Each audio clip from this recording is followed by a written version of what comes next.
Everyone says to me, "Oh, it must be so much fun walking around looking at pretty houses all day."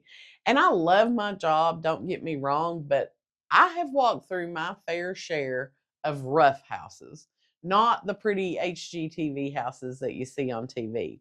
But you know, the houses that get me the most are the ones that seem like a slam dunk. They've been remodeled, they've been updated, but you walk through the house and you find out all they really did was put lipstick on a pig. When you really start looking at that house and what's been done to it, you go running. It's hard to know what to look for as a buyer when you're walking through the house for a showing. While you're admiring the new kitchen and the new flooring and the bathrooms, I have a mental checklist I'm going through in my head. So, some of the things that I'm looking for when I'm taking a buyer through the house are signs of water damage. I'm going to look in the ceilings, I'm going to check underneath the sink. I want to make sure that we don't have water coming into the house, or if there was a past water intrusion that has just been kind of painted over and forgotten about. I look for, how does the drainage in the yard run? Do they have the gutters and the drain pipes set up to take water away?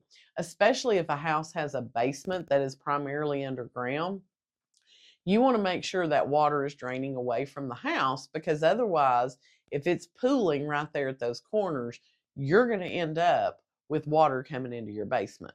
So that's a couple of the things I look for. The other is the windows. A lot of times when you walk in a house, especially if it's been flipped or whatever, they'll have blinds or shades up in the windows, and a lot of times they'll keep them closed. I'm going to go through and open those blinds. I'm going to look at those windows. Are the panes cracked? Did they do a sloppy paint job to cover up rotten wood? What's going on with the windows? Do they raise? Do they close? Are they old metal windows that need to be replaced?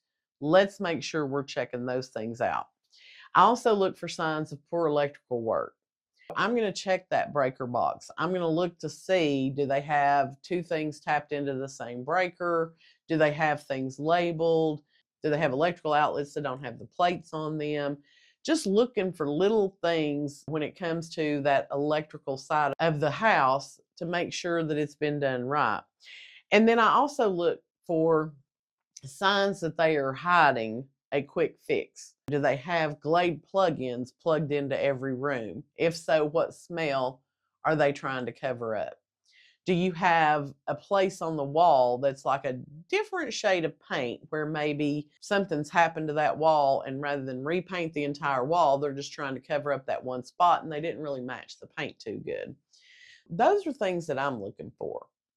And that's just one of the many reasons why you want to have an agent represent you as a buyer, because we look at houses every day, and the new kitchens, the new bathrooms, yeah, we're going to admire them, but we're going to look a lot deeper than that when we're showing you the house to help prevent you from making a very costly mistake.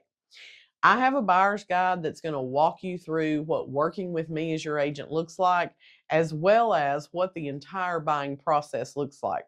So if you want to comment the word buyer below, I'll be sure to get it right over to you.